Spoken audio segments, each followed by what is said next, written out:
Hey guys, day 2 of our flexible hip mobility section. I want you to start standing right in front of wherever you're looking at me. We're going to start with body weight squats.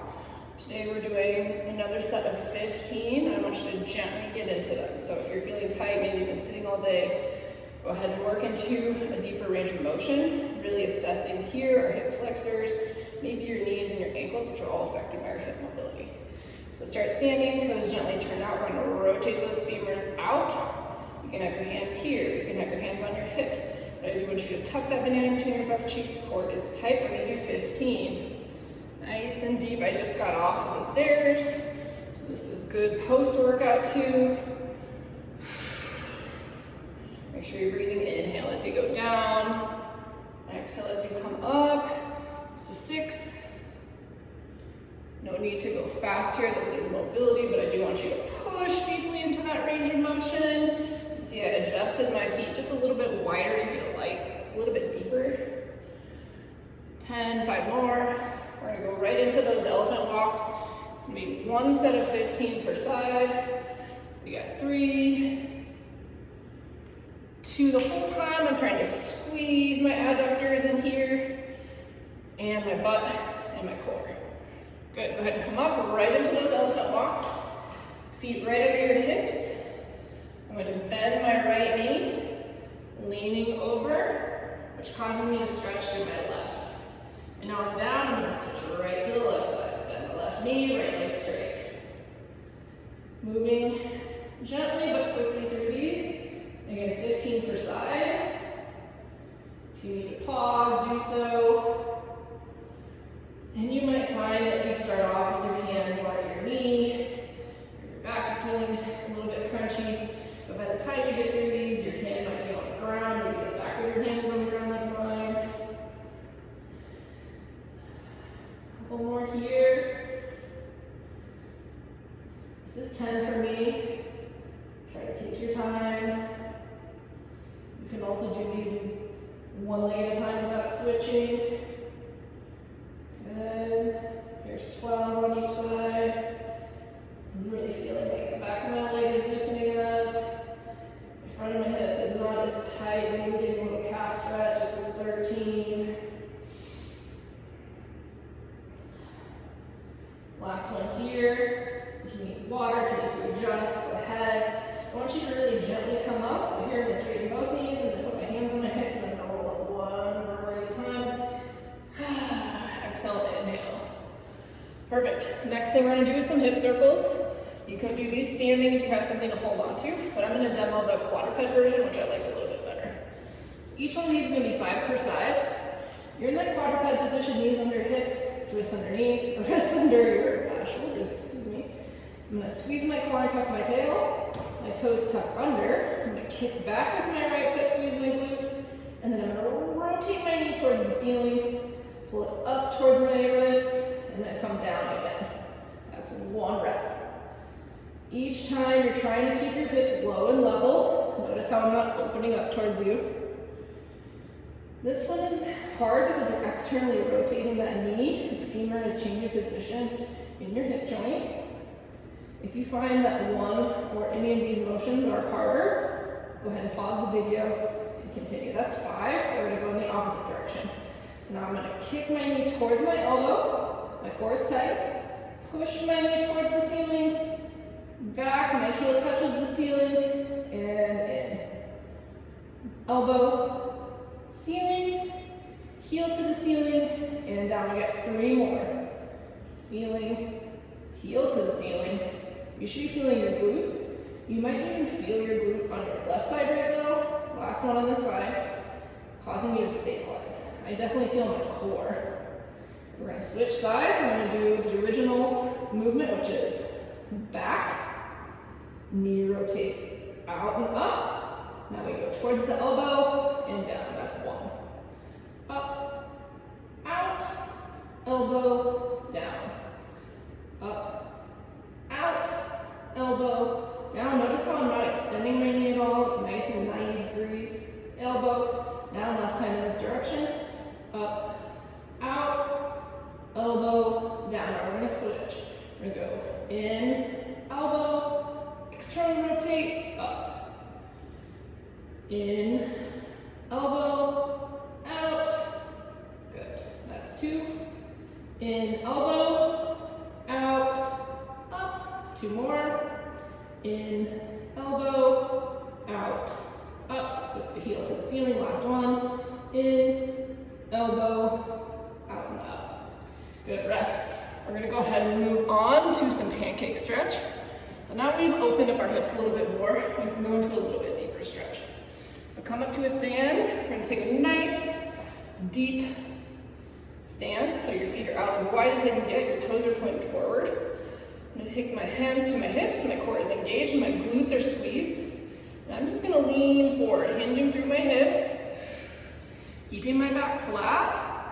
And from here, I can really feel the interior part of my hamstrings. Also getting just a little bit more pinch on the internal part of my hip. And we're gonna go back up. We're gonna do 10 here. 2 sets. I'm gonna do 1 with you. I want you to pause the video and do another one. Exhale as you come up, squeeze the core. This is 3. And each time I'm keeping my back flat, but I'm trying to get my head a little bit closer to the ground. This is a good sequence if you're looking to get a handstand or headstand. And try and open up so you can eventually put your knees onto your elbows. That would be also a crow or a flying frog. This is 6. Notice how now I'm able to get my head almost down to the ground, about maybe 6 inches from the ground. After this, we're gonna go 99 degrees. You're so familiar with this one if you're my client. 2 more. You can also feel my glutes releasing here. They're definitely always slightly tight. Last one. Good. From here, go ahead and tuck those legs back in. We're gonna come into a half kneeling position. Again, you're gonna do another set of those. So if you need to pause, go ahead. Right now, my right leg is forward. I'm gonna push my right ankle towards my left side. Ooh, balance, opportunity. And then I'm gonna bring my hands to the ground. I'm gonna bring my right knee to the ground. Now my left knee swoops back. My right ankle is right in front of my left knee. My left ankle is right below my left knee. And if I look to the front, my right knee is right in front of my right hip. You can see I'm kind of tilted over. I want you to sit up nice and tall. Get that super tall spine. Our core is engaged. From here, I'm just gonna lean forward through the hip again. So I'm never wanting to arch around that back. Oh yeah. So now I'm getting on the outside edge of my hip, the closest one to the floor, and I'm also feeling a little bit on the inside. And up. Each time you're trying to drop in a little bit more. We're gonna do 10 on each side. I'll do 1 set with you. I want you to do 2. You have the option as well to take your hands away, a little bit more difficult. I can feel my back hip as well, trying to find room to get me lower and pushing my front knee back into my hip socket to find more depth. This is 6.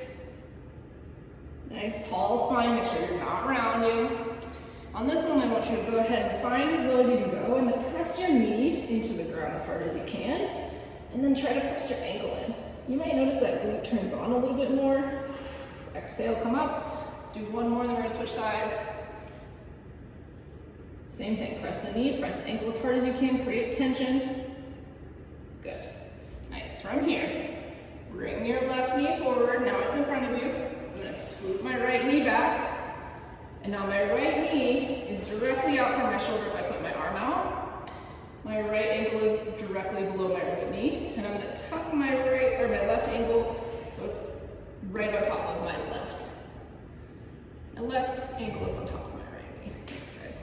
And then my left knee is right in front of my left hip. Again, nice and tall. You might feel your core engage. You might also feel this guy in the back already turning on, which I am. We're gonna do 10 again. Option to have your hands up for a deeper stretch. Good. Lean forward, tall spine. Ooh, a little bit tighter on the sides of my cervical side, and up. Keep it active if you're doing this pre-workout. If you're doing it after a workout, you want to hold for a little bit longer. Those longer, more releasing style stretches are better for after your workout. Before your workout, you really want to keep it active, keep the blood flowing. This is 5. For the last 3, we're gonna do that push and hold. Again, if your back is rounding, we're not getting into that hip. So make sure you're keeping it nice and flat. Here's your last 3. So we're gonna come forward. When I'm as low as I can go, I'm gonna drive my front knee, and I'm gonna drive my ankle into the ground as if I'm trying to make a hole for 3 or 2, for 1, exhale, come up. 2 more just like that. Tall spine, chest forward, knee and ankle press into the ground. 3, 2, 1, go ahead and come up. 1 more time here. We're gonna come over. Good, knee and ankle press into the ground as hard as you can. You'll feel that outside of your hip and your glute turning on. 3, 2, and 1. Perfect. All right, I want you to do another set of those. Again, 10 on each side, 3 with the holds. If you're moving on with me, you're ready to go. We're gonna go to that hip flexor stretch. So again, we'll find that half kneeling position. This is the pulse, we've done this one already. My hips are now anteriorly rotated. I want to switch that. So I'm going to tuck my hip under, which requires me to squeeze my glute. Right away I feel my front hip flexor. I'm going to come forward, holding on to that glute.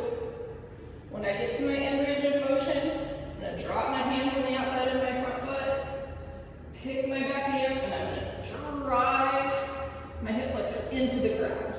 So I'm essentially pushing through my right glute all the way to the ground, my knee comes back and up. Again, anterior, posterior, neutral, hip flexor stretch. Drive it forward, hands come down, pick the back knee up, push the back right glute into the ground so the hip flexor gets a little bit deeper. Good, knee goes down and up. I'm gonna do 5 with you, I'm probably gonna do 10. Down, finding that glute, pick the back knee up, push. Again, each time, we're kind of trying to make this uncomfortable. This is not stretching per se, we're doing mobility. Push, last one. Good. So now the back knee comes down, I'm going to switch my feet. In order to find more range of motion, we need to train our mobility just like we train our strength. So you need to push into that difficult piece. My hips are anteriorly rotated, posteriorly rotated. Now I can feel my hip flexor on my left side. I push my knee over my toe until I cannot go any farther. And I drop my hands on the inside of that foot. I pick my left heel up, and I push through my left hip right into the ground as if there's a ball or something creating pressure and you're trying to pop it. Back knee comes down, come back up. Good. Anterior, posterior, neutral spine, push it forward, hands come to the front. I drop and I push my hip towards the ground while my knee comes up. Drop and back. Again, we're moving side to side, so if you notice that something or one side is tighter than the other, please take your time, do a couple extra on that tighter side. Good, last one on the side, you're going to do 10, I'm doing the last one with you. Good, from the same position, now we're going to go to the hamstring. So instead of pushing our whole body forward, we're going to kick that front heel up. Tall spine, and I'm going to hinge over. Ooh, very tight, very tight, very tight. Good, and back up. So now, I'm just moving back and forth. Notice how I'm not rounding my spine, I'm keeping it tall. Each time, I'm trying to drop a little bit deeper, bringing my chest a little bit closer. I'm going to do 5, you're going to do 10 twice. Pushing that back hip. Notice how it's pushing back towards the back wall, it's not staying right on top. One more on this side. Toe up, my hips push back towards my left heel, and I draw my chest towards the knee. Now notice on this one, I'm a little bit tilted to my left. I don't want that. I essentially want my chest to be right over my knee. Good. Switch sides. This is our last time through a 5 on this. We're going to do 2 sets of 10. Left knee is forward. I'm going to kick my left toe up. Tall spine, core engaged. Now I'm going to hinge over my front knee. And again, I want my knee and my chest to be pretty much in alignment. Back up. We're going to do 5. If you notice that your hip hips are starting to kick out, go ahead and tuck it back under, and then lean forward. It's going to essentially turn your core on and protect your spine. Even though we're stretching, you still want to think about that. All of this will translate into your lifts. Exhale, try to drive a little deeper. It should be uncomfortable. We need to make it feel a little bit iffy. I'm feeling a real good burn in my hamstring right now. Drop, drop, drop, drop, drop, drop, drop, drop, drop. Okay, our last one together. I want you to push as hard as you can. And here we go. Push that hip back. I'm going to drop my chest. And now I'm almost to my knee for 3, 2, 1. Excellent, y'all. So everything has 2 sets except for our first set of squats, elephant walks, and what was the other one we did? And hip circles. Okay, I expect you to do 2 sets of 10. If it's a per side exercise, make sure you're doing it. If it's a circle, 5 per side, repeat. Enjoy.